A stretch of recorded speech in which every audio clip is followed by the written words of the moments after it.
各位好，歡迎收睇呢一節天文台嘅天氣節目，我係黎榮俊。3號強風信號係現正生效，喺今朝早8點，熱帶低氣壓蝴蝶集結喺香港嘅西北大概290公里，預料時速38公里，向住東北方向移動，橫過廣東內陸。不過香港普遍地區仍然係吹住強風程度嘅南風㗎，而喺香港嘅西部咧，亦都係間中達烈風程度嘅。喺雷達圖可以見到啊，同蝴蝶相關嘅狂風驟雨啦，係影響住廣東沿岸地區㗎。而按照現時嘅預測路徑啊，蝴蝶咧會喺今日同香港保持大概300公里嘅距離，咁所以3號強風信號咧會喺今日咧至少維持到中午嘅。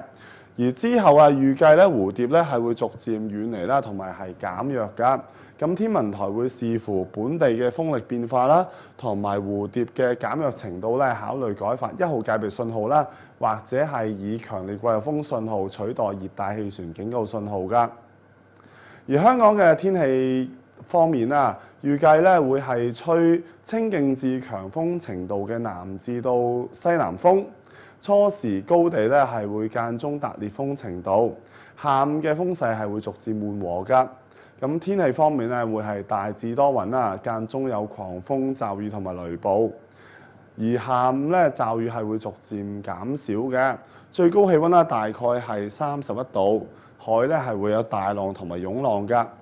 而預計啊，喺呢個星期嘅初啊，受到一個活躍嘅西南氣流影響咧，廣東地區咧係會仍然間中有大驟雨同埋雷暴㗎。不過去到呢個星期嘅中後期啊，隨住高空反旋嘅增強咧，預計呢一啲嘅地方驟雨會減少啦，同埋咧係會天色好轉㗎。